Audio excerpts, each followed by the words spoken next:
Welcome to the Black Mass.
Several of our listeners requested that we do a story by Herman Melville called Bartleby the Scrivener, and so tonight we bring it to you. The locale of the tale is a far cry from the high seas of Moby Dick and Billy Budd. It's a dreary office building in downtown Manhattan. The hero, Bartleby, should be of timely and appropriate interest to some of our Berkeley student listeners, for he is one of the most outstanding and extreme instances in literature of sit-in, passive resistance. Here now is Bartleby the Scrivener by Herman Melville.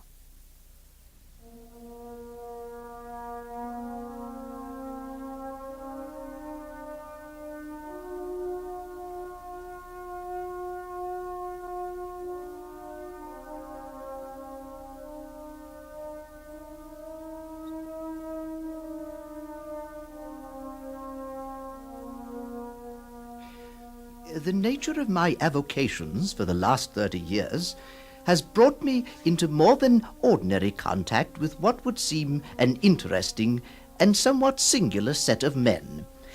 I mean the law copyists, or scriveners. I have known very many of them professionally and privately, but a scrivener the strangest I ever saw or heard of was Bartleby.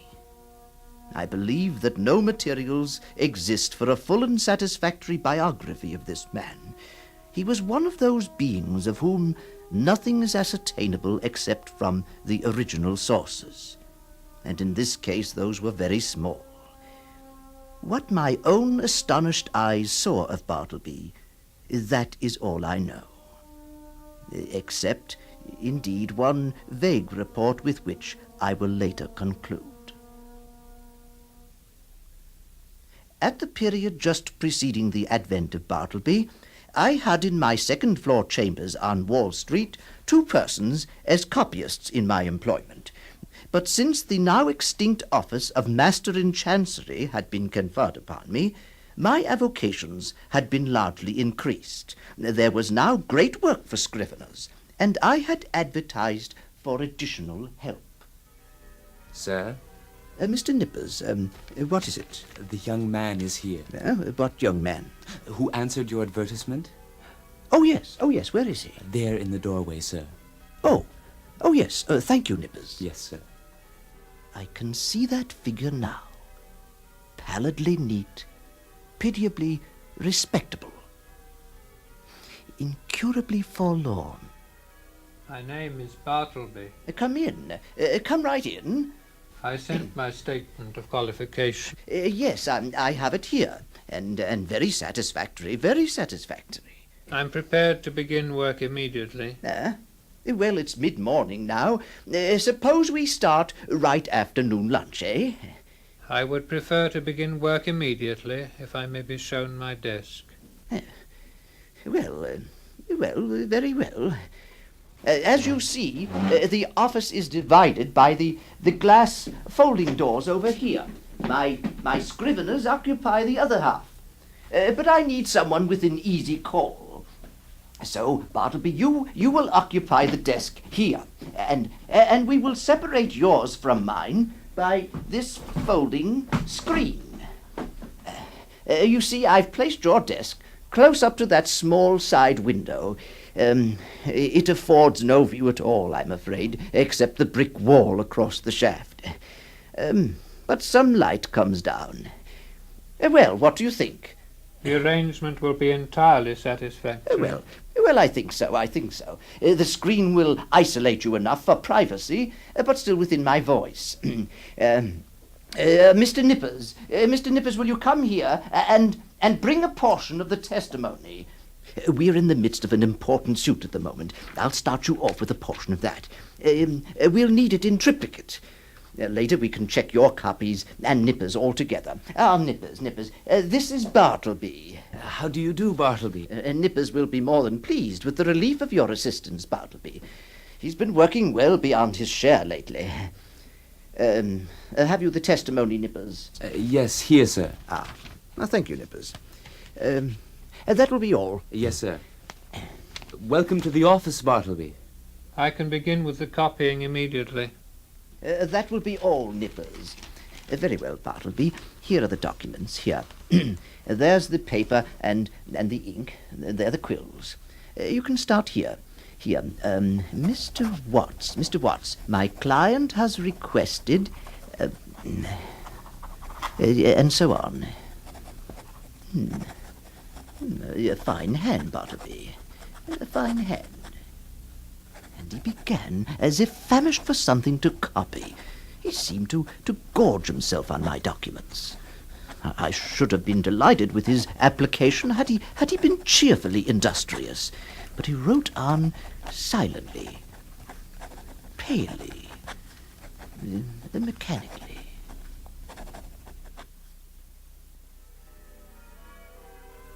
On the third day of his being with us, Mr. Nippers had joined me to examine the triplicate copies, and I had called Bartleby to join us. But when he failed to appear from behind the screen, I became impatient. Bartleby, quick, we are waiting. What's wanted? The copies. We're going to examine them. Here is one for you. Now let's get started. Oh, the copies. I would prefer not to. Prefer not to? What do you mean? Are you moonstruck? I want you to help us to compare these copies. Yes, but I would prefer not to. Well, really? Bartleby, these are your own copies we are about to examine. It is labor-saving to you. One examination will answer for all three. It's common usage. Every copyist is bound to help examine his copies. Is that not so? Well, will you speak? Answer. I prefer not to. Well, I never heard. You are decided, then, not to comply with my request. A request made according to common usage and common sense. Yes, my decision is irreversible. Well, I never. Mr. Nippers, what do you think of this? Pardon my saying, sir, but I think I should kick him out of the office. I've never in my life. It's my opinion, sir, that the man is a little loony. Bartleby, listen here. Come forth and do your duty. I'm sorry. I prefer not to. I'd just march in there and chuck that loony out of the office. Yes. Well, we must examine the papers anyway. We'll have to do without him for the present. Stubborn oaf. Well, let's get started, Nippers. And I can tell you, sir, this is the first and last time I'll do another man's work without pay. All right, Nippers, let's get started. He's a good worker, nevertheless. I can't say he hasn't been useful to me. Very methodical. And just now, it's plain he intends no insolence. I say he's a loony. Well, he may be eccentric. I say he's a loony. I seen him, sir. Yeah? This morning. He was in the office before myself, and I saw him standing behind his screen, just staring at the wall. Never answered me, just staring like a loony. Well, Nippers, I think he means no mischief. Let's get on.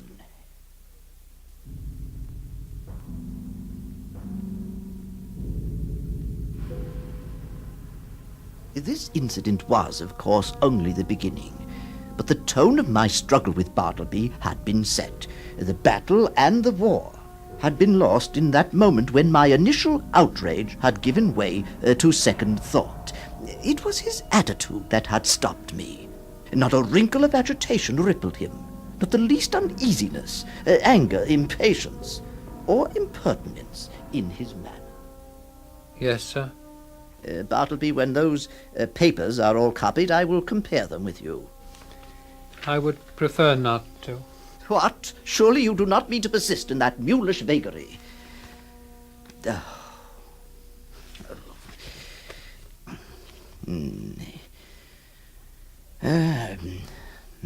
Bartleby, the office boy is away.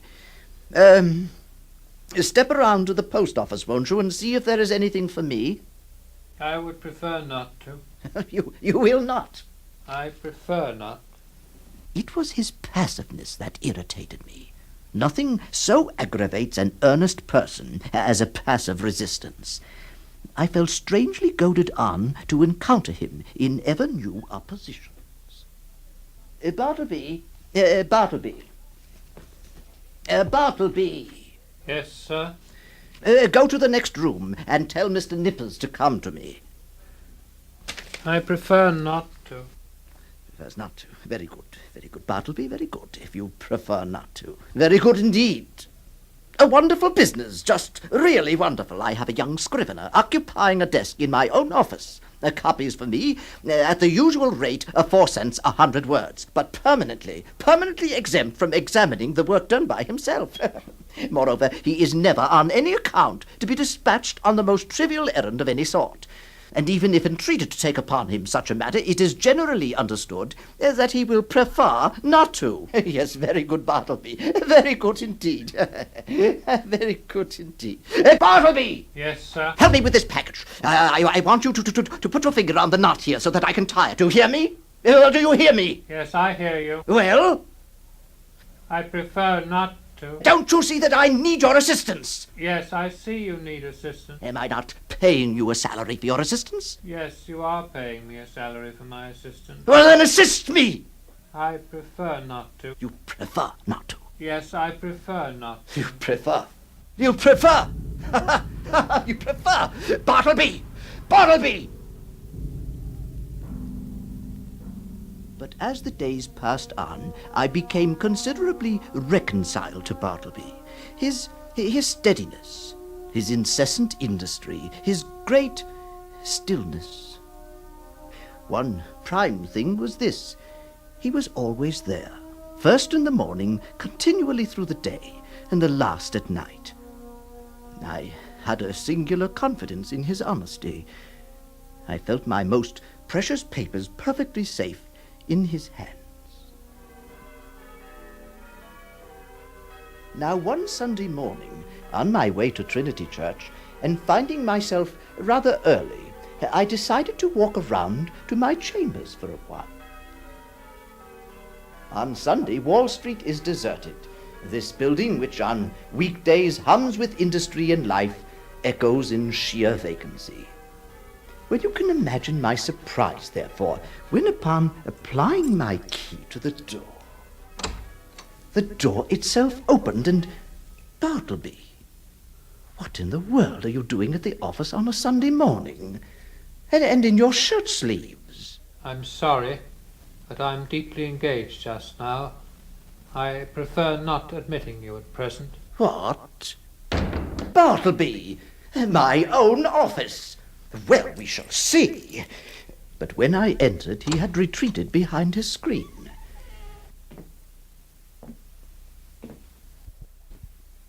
Well, I surmise, Bartleby, that you have been making your home in my office. I would have preferred that you do not enter the office at present.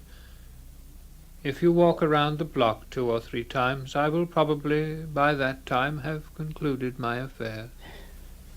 I am not angry, Bartleby. Won't you please come out from behind your screen?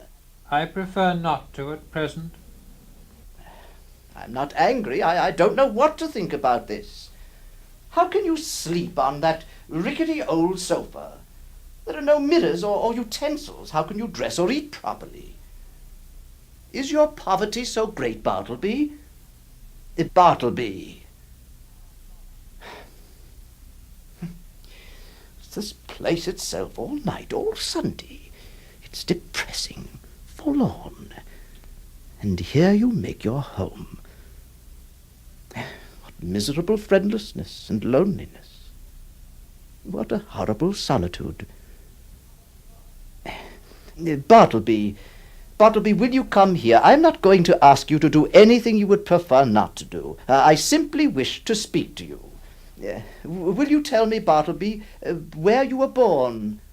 I would prefer not to. Will you tell me anything about yourself? I would prefer not to. But what reasonable objection can you have to speak to me? I feel friendly towards you. And what is your answer, Bartleby?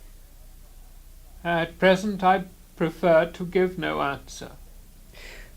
Well, then, never mind about revealing your history, but let me entreat you, as a friend, to comply as far as may be with the usages of this office. Say now that you will help to examine papers tomorrow, or the next day.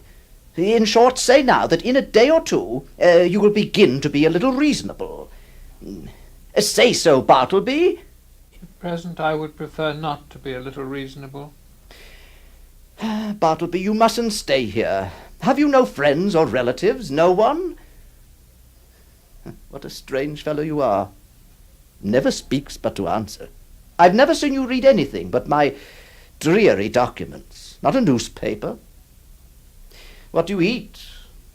I see some shells here, ginger nuts. Is that what you eat? Bartleby, come out from behind that screen. What are you doing there? Just staring out that window. Just standing motionless and staring out that window at the stone wall across the shaft. Bartleby, this is too depressing. Come away from there. I prefer not to.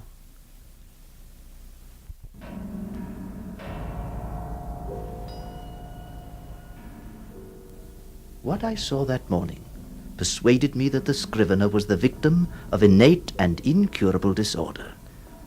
His body did not pain him. It was his soul that suffered. And his soul I could not reach.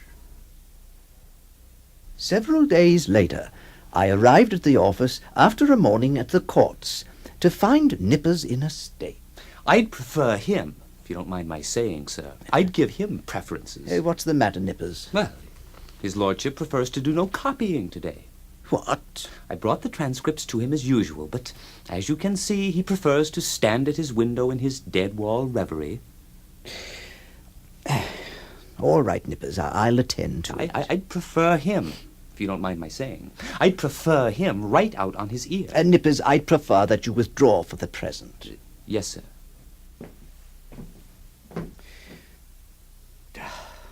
What next, Bartleby? Is it true that you have decided to do no writing? No more. And what is the reason? I have given up copying. I am sorry for you, Bartleby, but the time has come. You must quit this place. I shall see that you go away not entirely unprovided. I prefer not to leave. You must. See, I owe you $12 on account. Here are 32. The odd 20 are yours. Will you take it? I prefer not to. I will leave the money here on your desk. I must return to the courts now. When I arrive here tomorrow morning, I will expect that you will have left the premises. But of course he preferred not to leave. I arrived early the next morning, fully expecting what was to be. But my temper erupted when I found the door locked from the inside. Bartleby! Bartleby! Open this door immediately! Not yet. I'm occupied. Bartleby, open, I say! Bartleby, will you or will you not quit me? I would prefer not to quit you. What earthly right do you have to stay here? Do you pay any rent? Do you pay my taxes? Is this property yours? Is it? Is it? No, I don't pay your rent. I don't pay your taxes. This property is not mine. Nothing is mine. All right. All right. All right. I will persecute you no longer. Ah, perhaps this is my mission in the world, the purpose of my life, to furnish you with office room for such period as you may see fit to remain. Well, I could be content with that, Bartleby. Others may have loftier missions. You at least are harmless, noiseless, and I never feel so private as when I know you are here. There are other things, Bartleby. My colleagues are remarking about their visits here. You baffle them. They are not kindly amused at your preferences, and I cannot explain you to them. In the end, Bartleby, this counts the more. And so, I find these chambers really too far from the city hall. The air is unwholesome. In a word, I propose to remove my offices next week. I tell you this now, Bartleby, so that you may seek another place.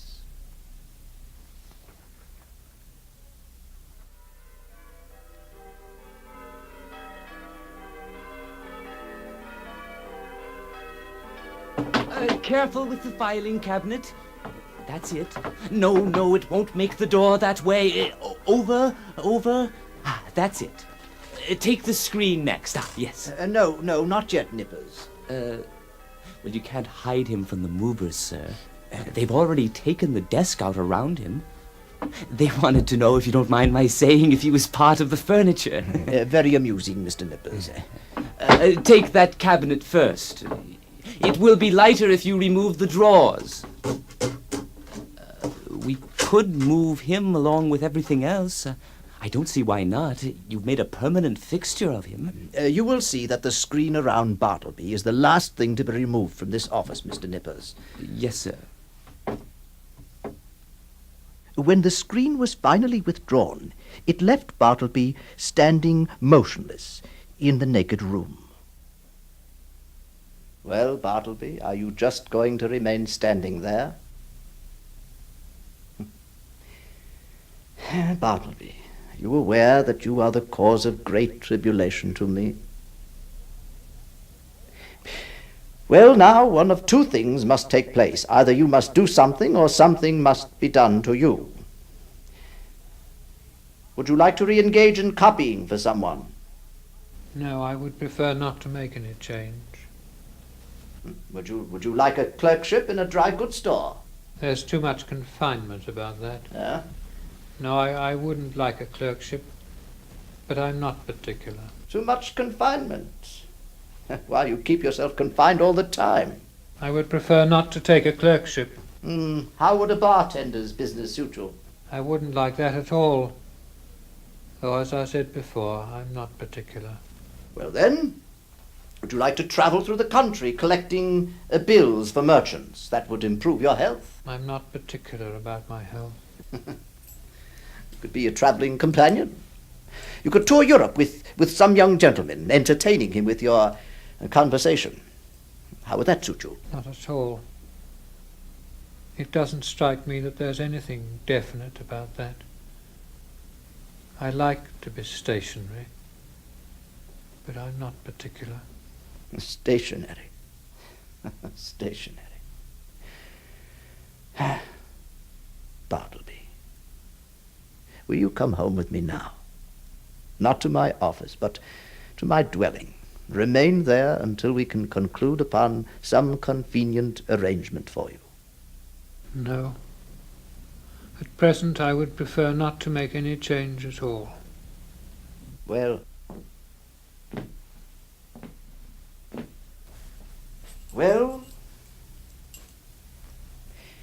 goodbye, Bartleby. I am going. Goodbye, and God in some way bless you.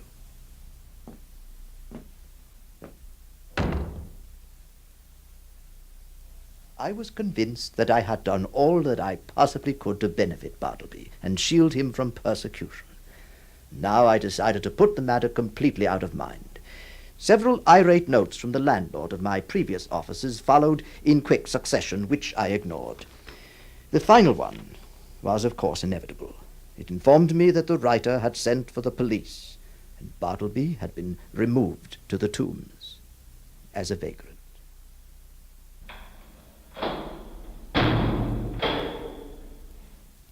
Oh, yes. The gentleman you describe is here with us.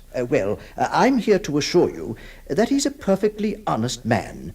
However eccentric he may appear, he is altogether harmless. We can believe that, sir. He offered no resistance at all when we arrested him.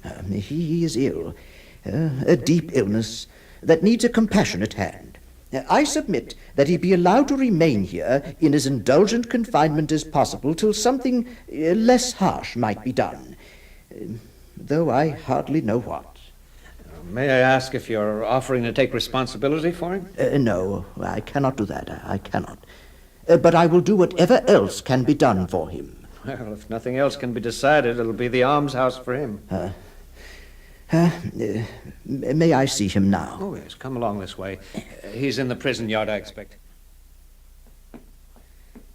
As you say, he seemed quite harmless.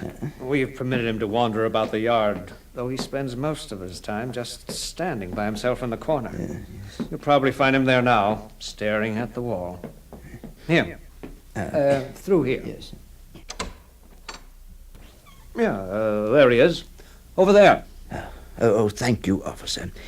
I would like to speak with him alone, briefly. You would do us a favor, sir, if you could get him to eat a little. He's refused his meals. He's that frail as it is, and, well, if he doesn't get a bit of nourishment, he won't be standing for long. Yes, I'll see what I can do, officer. We'll thank you if you can help a little.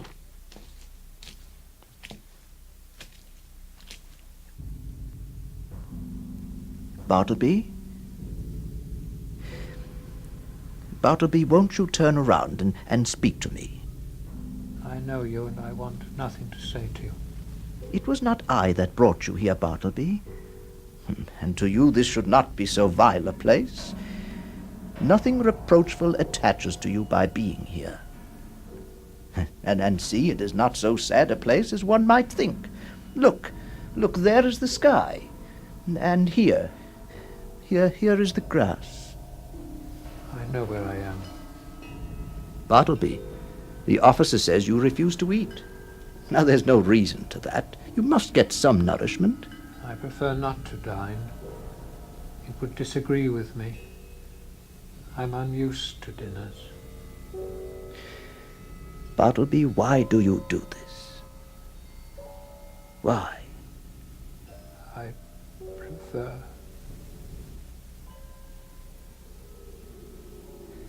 Some few days later, I was called to the Tombs. I'm afraid the man is too deranged for us to care for him. He'll be removed tomorrow. There's no serious charge against him, but he needs attention. As you see, there he lies, sleeping in the corner. I saw him lie down some 20 minutes ago. I doubt he had the strength to stand any longer. Wait here. Let me go to him alone.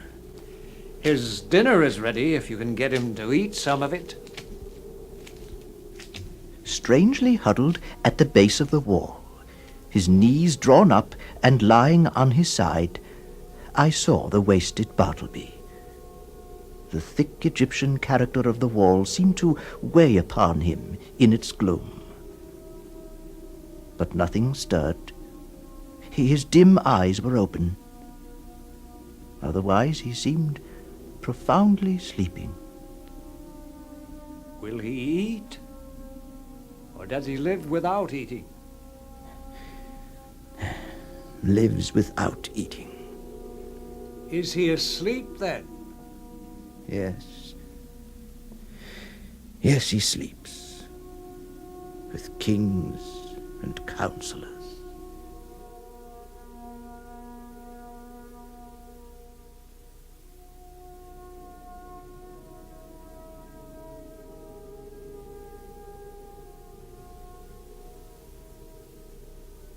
There would seem to be little need to proceed further in this history, to those of you who are curious as to who Bartleby was, and what manner of life he led prior to the acquaintance I have narrated, I can only reply that in such curiosity I fully share, but am wholly unable to gratify it. There is, however, one vague report which has not been without a certain strange suggestive interest to me. The report was that Bartleby had been a subordinate clerk in the dead-letter office at Washington, from which he had been suddenly removed by a change in the administration. When I think over this rumor, I cannot adequately express the emotions which seize me. Dead letters. Does it not sound like dead men? Conceive a man, by nature and misfortune, prone to a pallid hopelessness. Can any business seem more fitted to heighten it than that of continually handling these dead letters and assorting them for the flames? By the cartload they are annually burned. Sometimes from out the folded paper the pale clerk takes a ring.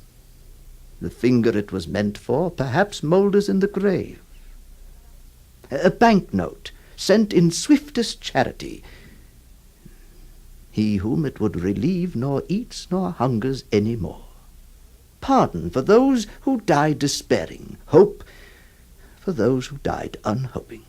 Good tidings for those who died stifled by unrelieved calamities. On errands of life, these letters speed to death.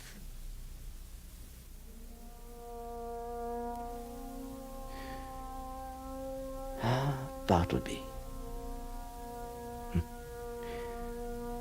Ah, humanity.